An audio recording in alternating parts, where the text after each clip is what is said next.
in charge.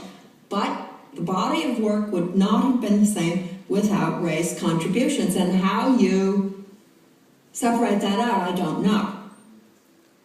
If the public saw Ray as little more than the devoted wife supporting her husband, Charles saw a talented artist who had participated in the birth of abstract art in America. Her mentor was the German abstract expressionist Hans Hofmann. Hofmann is one of the great catalytic figures in American art. He starts a school in New York City in '33 with, at times, no more than a dozen or two students. They together are the seed out of which the new American art really grows.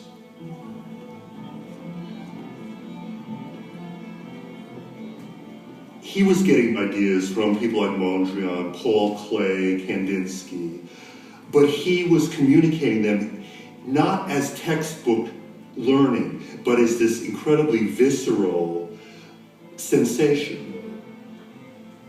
And I have talked to people who remember him walking into the studio and looking at a drawing of theirs and tearing it down the middle, and then taking the two parts and moving them. And then suddenly something that had been very static was dynamic. So I think it's there that Ray learned some at least of this wonderful capacity that she had for collaging, for juxtaposition. She could move things around very, very easily and beautifully and find form, and then find form in relation to other form.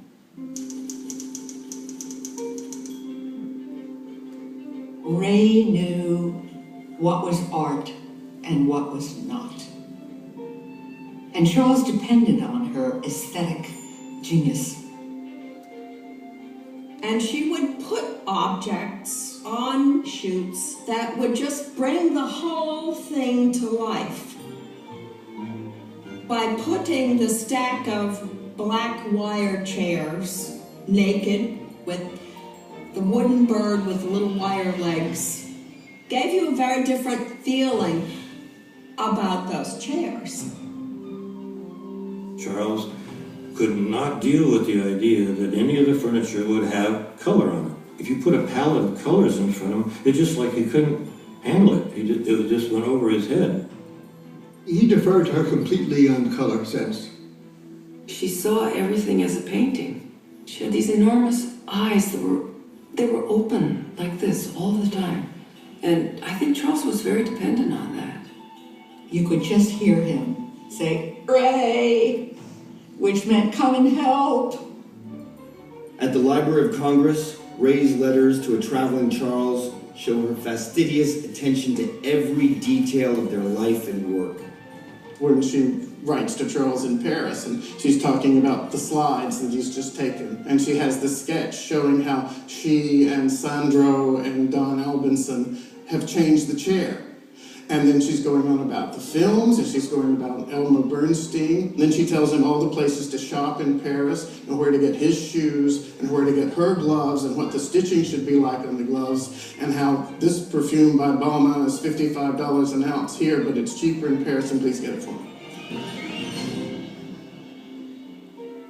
It was as if they were one individual with two different special areas. And a lot of it was unspoken. Just eye contact, a nodding of something, an idea that they both would agree on. So that's how you begin to separate their artistic personalities and their contributions. But the separating them isn't the important part. It's what they created together. That's why it's so good.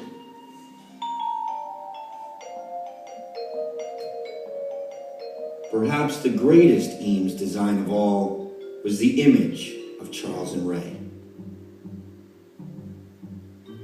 Their playful self-portraits, eccentric dress, and quotable quotes all contributed to the endearing picture of a happy, modern couple absorbed in the challenges of their work.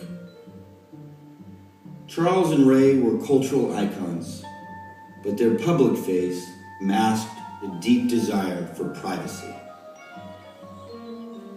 After long hours at 901, they would retreat to the home they built in Pacific Palisades. Charles and Ray were their own community, and we were in the satellite group, and so was everybody else. I had no sense that they were trying to keep out the outside world or anything else. They had created a world and a lifestyle that just required them to go in this tunnel from their house to the work, back home again. So what you surround yourself with and the choices you make about where you live and how you live and the artifacts you have, they're all based upon trying to create a seamless environment and a seamless life. Originally, the house was designed by Charles with Eero Saarinen as part of the influential case study housing program in 1945. But Charles and Ray were not ones to let a good design rest. Charles Eames and Eero Saarinen designed a house that we now call the Bridge House, and it was for this site. Would have cantilevered from the hillside out into the middle of the meadow. One of the ideas of the house was to use technologies that had come out of the war effort, so all the parts of this house were off the shelf. But the Bridge House was never built. After World War II, there were major material shortages. It took about 2 or 3 years to even get the parts that they had ordered. And in that time, Charles and Ray fell in love with this meadow.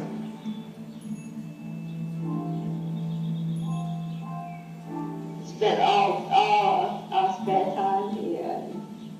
Began to think it would be criminal to put that house in the middle of the field. Charles realized, oh, we're making the classic architect's mistake. You find a beautiful site and you plunk a house in the middle of it. With the meadow in mind, Charles and Ray redesigned the Bridge House and began construction. It was relatively quick because they were relying on some form of prefabrication, of bringing materials to the site and assembling them. On Christmas Eve, 1949, Charles and Ray moved in.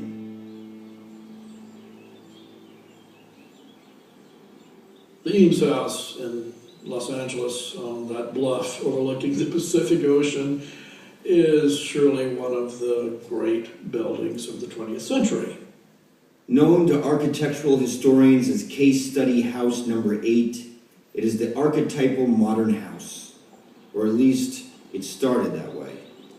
The Eames house, as it was first made, is very different from what it became as they lived in it through the years and as it acquired all their little touches. I think people miss that unless you've really been there and been inside of it. Yeah, you remember this? You remember this? I do. I don't remember this one here, but there was at least one at the office. Modern design has this sort of cliche of being the homes of supervillains. Very hard-edged things. You can't have, your Pepperidge Farm cookies on the kitchen counter because that's going to ruin, this perfect tableau of this perfect life that you live. But you would never look at the Eames house and think that. The container for your life can be simple, but that doesn't mean your life has to be simple. What was in the house was a combination of things that one hadn't seen before. There was a tumbleweed hanging from the ceiling. Well, now you can see a lot of tumbleweed around in people's houses, but in those days it was, and near the tumbleweed hanging from the ceiling, there were 2 Hans Hofmann paintings suspended from the deck of the roof. The floor was just another canvas for Ray. The ceiling was just another canvas. The sofa was a canvas for a collage of objects. She would have entirely all of her famous blue and white dishes stacked up, but she would have little red hearts or little red accents, and it was all perfect. I went to dinner at Ray and Charles's house one night, and it came to dessert. So What they had arranged for dessert was 3 bowls of flowers that they put in front of you to admire, so it was a visual dessert. I was really fucked up. I can tell you. I was really, because I hadn't eaten much, I was saving up for it. So I'm looking at these stupid flowers. I'm saying, what the hell's wrong with these people? I've got my gun, they go on to the nearest Dairy Queen. Take your pleasure seriously, Charles said. And that's exactly what they did.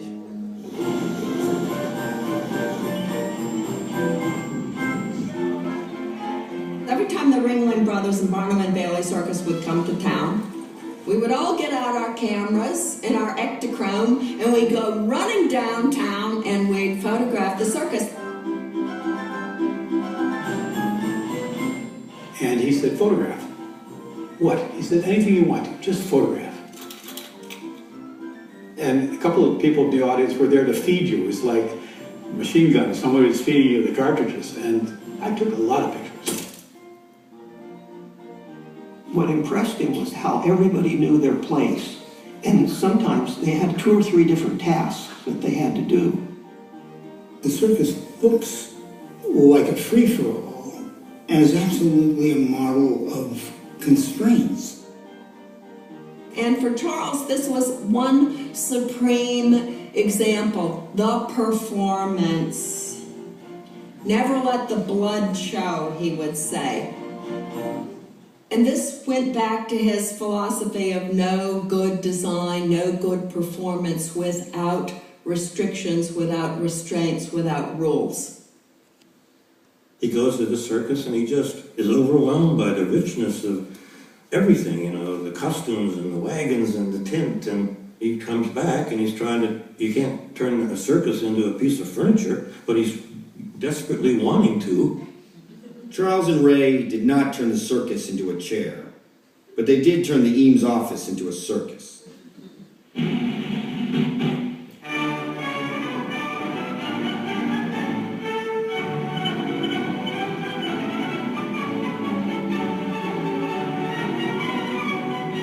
He wasn't embarrassed at all about what it is that he was doing. You know, he felt really confident about, yeah, this is a toy shop. I'm just having fun here. And you know, somehow or other you guys bring me money and tell me to go ahead, and I'm going to.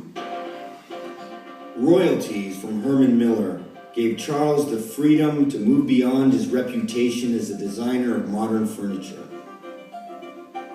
Herman Miller was always after him to do more chairs, and he would do chairs every now and then.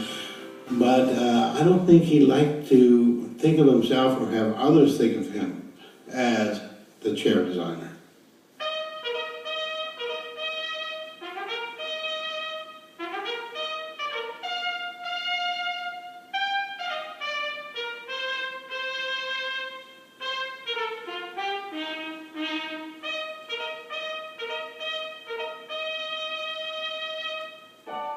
I was a film critic, and that gave me an excuse to go down to 901.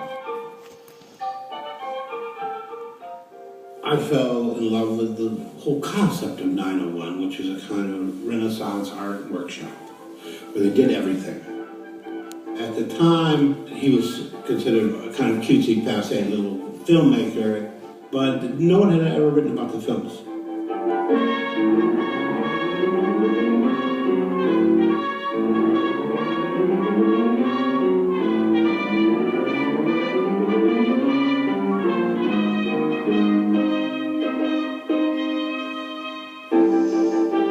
Eames films are their own genre.